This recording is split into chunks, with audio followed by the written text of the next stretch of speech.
სახელითა მამისათა და ძისათა და წმინდისა სულისათა. ამ ბოლო დროს ხშირად გვესმის ჩვენ ათონის წმინდა მთაზე მომლოცველთაგან, რომ იქ ზოგიერთ მონასტერში ესწრებიან მსახურებას და მონაწილეობენ მასში პატრიარქ ბართლომეს მიერ უკრაინაში შექმნილი ცრუ ეკლესიის წევრები, ანუ სქიზმატები, განხეთქილებაში მყოფი, ეგრეთ წოდებული სასულიერო პირები. რა უნდა ითქვას ამის შესახებ? ეს არის უმძიმესი ცოდვა მათთვის, ვინც ასეთ ადამიანებს ღებულობს ეკლესიაში და აზიარებს და საკმაოდ მკაცრად დასჯადი ქმედება. ამდენად ის ადამიანების მონასტრის წინამძღვარი, იქ მყოფი ერები, რომლებიც გასაქანს აძლევენ ასეთ უჟულოებას, იმყოფებიან უმძიმეს ცოდვაში. ჩვენ კი უნდა გვახსოვდეს, რომ ამას იმიტომ საუბრობ, რომ ჩვენებიც ხშირად ხდებიან ასეთ ვითარებაში, რომ თუ ნახავთ ასეთ ადამიანებს წმინდა ეკლესიაში და მით უფრო მსახურებაში მყოფებს და მის საახლებლად გამზადებულებს წმინდა ზიარებასთან, უნდა დავტოვოთ ეს მონასტერი და გამოვიდეთ იქიდან. მათთან არც ერთობლივი ლოცვა შეიძლება, მით უფრო არც ზიარება და ის კი არა მათთან ლუგმის გაყოფაც კი, რადგანაც მონასტრული ტრაპეზი ეს არის გაგრძელება ლოცვისა. იქიდან გამომდინარე, ბუნებრივია, რომ ჩვენ არ უნდა მივიღოთ ასეთ ადამიანებთან ურთიერთობაში მონაწილეობა რაიმე სახით. მეორე საკითხია კიდევ ამ ბოლო დროს ჩვენ გვესმის, რომ გირჩელი სექტანტები იღებენ ინტერვიუებს ჩვენთვის ისეთ წმინდა ადგილებში, როგორიც არის ღვთისმსახლი, ტაძარი და ასევე ძველი საპატრიარქოს შენობა. მათ აძლევენ ინტერვიუებს სასულიერო პირები თუ ერის ადამიანები და ვის აძლევენ ინტერვიუს, ვისთან აქვთ ეს ურთიერთობა? სექტანტებთან, რომელთაც გააშარჟეს ეკლესიის საიდუმლოებები. ის პიროვნება, რომელიც ამ ინტერვიუს იღებს, თავის თავს ეპისკოპოსს ეძახის. ზოგიერთი მღვდლები ყავთ კიდევ ასეთები და ასრულებენ რიტუალებს ხელდასხმის. და ამასაც რო თავი დაუნებენ, გადაგებენ ნარკომანიას, პირდაპირ ნარკომანიის გავრცელებას. ასეთ ადამიანს რა უნდა ღვთის სახლში და ისეთ წმინდა ადგილას, როგორც ძველი საპატრიარქო. და ინტერვიუს მიცემა ჩვენი ღირსეული პატრიარქების შესახებ. წმინდა წერილი ამბობს, ღორებს ნუ დაუგებთ მარგალიტს. ამ გირჩელებს თუ ბროწეულებს როგორ შეიძლება ესაუბრო ასეთ სიწმინდეზე? პირიქით, ისინი უნდა მოუწოდო, რომ საჯაროდ გამოვიდნენ მოედანზე, საჯაროდ და შეინანონ თავიანთი ქმედებები. ეს ანტიეკლესიური სექტანტური აზროვნება და ასევე იმ უმძიმესი ცოდვის გავრცელება, რასაც ნარკომანია ქვია. ეს ეხება ყველას, ეს იქნება სასულიერო პირი თუ ერის ადამიანი, რომ გცხვენოდეთ. სინდისი სულ დაკარგეთ, ვის ესაუბრებით. ასევე ხდება ეკლესიური წესების შესრულება გარდაცვალებულებზე, რომლებიც ეკლესიის გარეთ იმყოფებიან. ან ღმერთი არის საერთოდ, ან თვითმკვლელები არიან, ან ამბობენ, რომ ეკლესია ჩვენა ვართ და ჩვენს ეკლესიას არ ცნობენ. ჩვენს საიდუმლოებებს არ ცნობენ, ჩვენს მადლმოსილებას არ ცნობენ. მამანი ამბობენ, რომ ეს სულიერად ავადმყოფები არიან ზოგიერთი.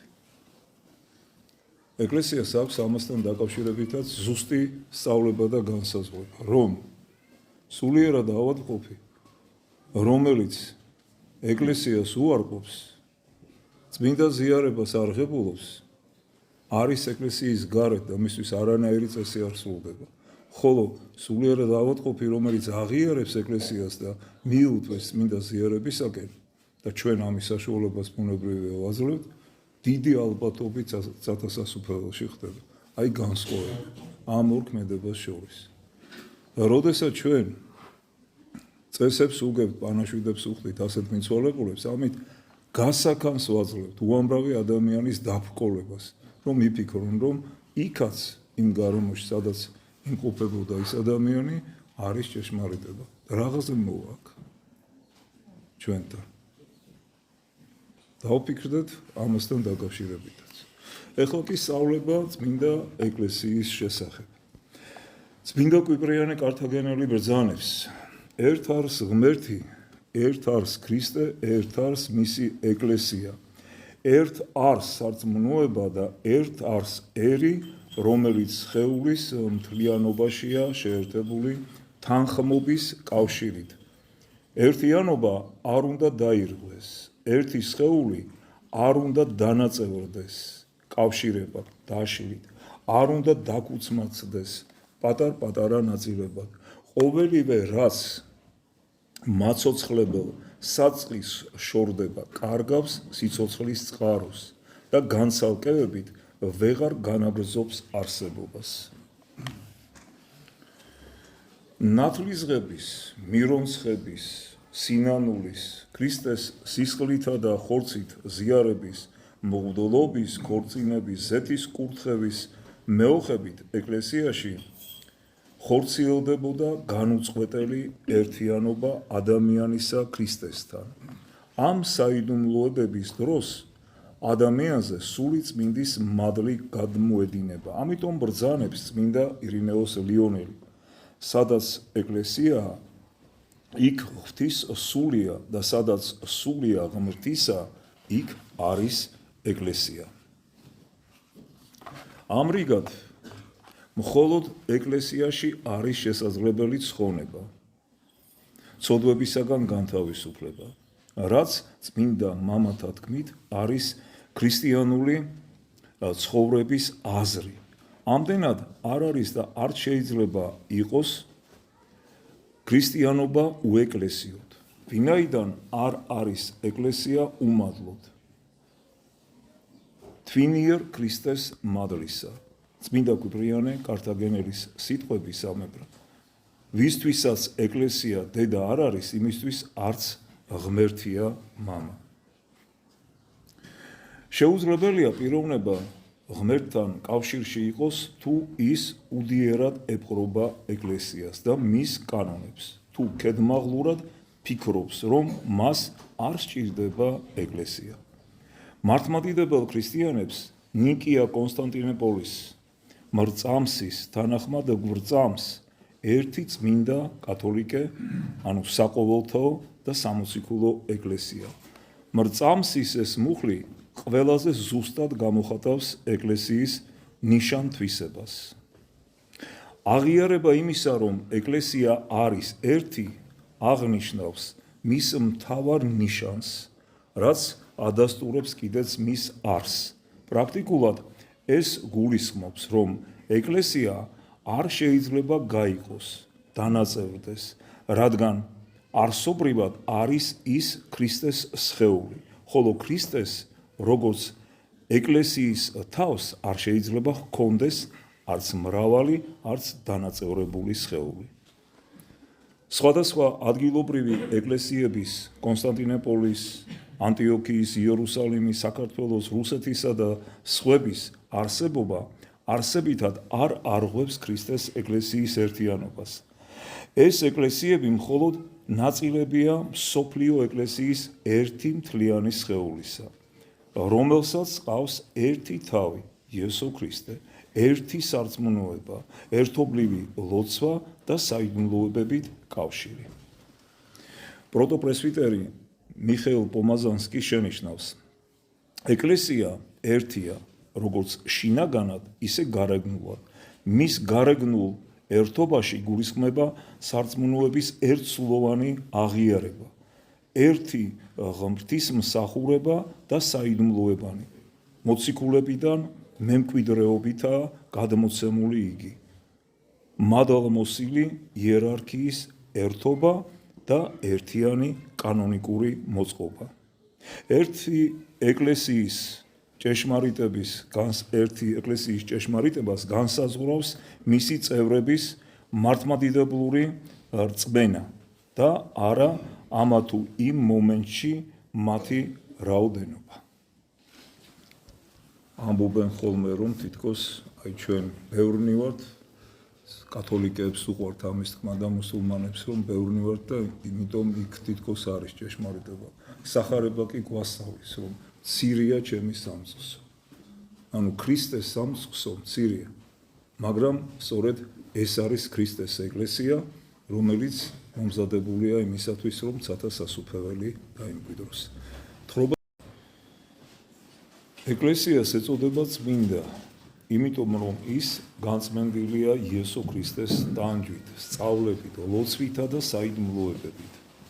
პავლე მოციქული ბრძანებს, ქრისტე მან შეიყვარა ეკლესია და თავი თვისი მისცა მისთვის.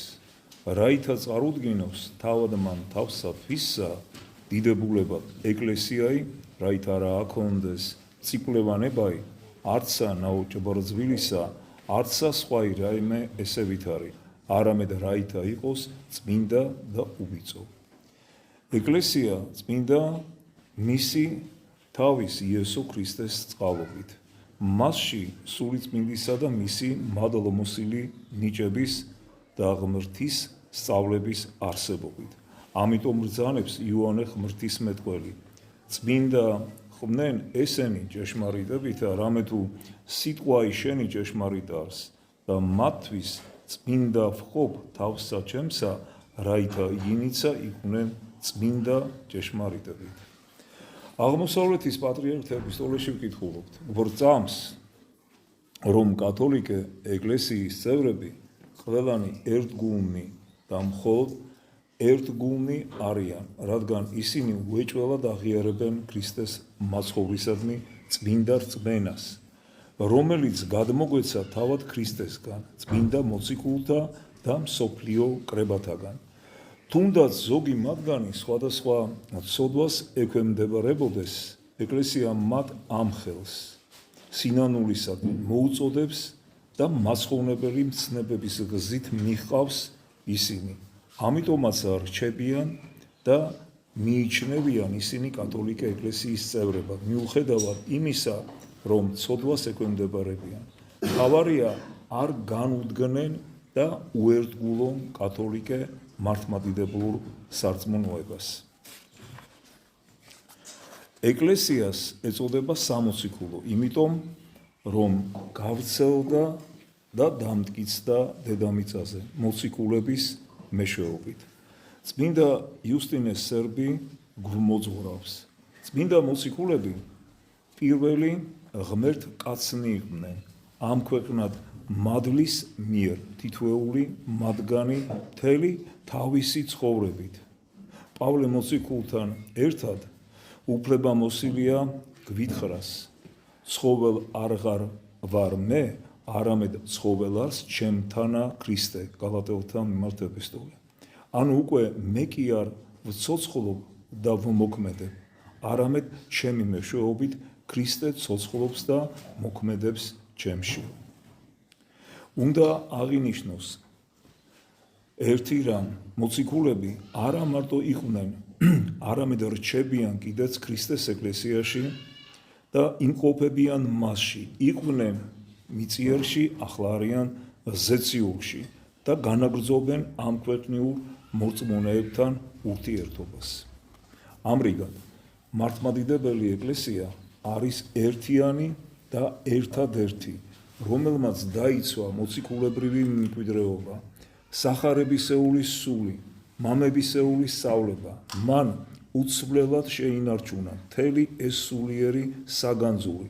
ამიტომ ვამბობთ, რომ სწორედ ის არის ერთი წმინდა, კათოლიკე და სამოციქულო ეკლესია, რომ მხოლოდ მისი მეშვეობითაა შესაძლებელი ცხონება.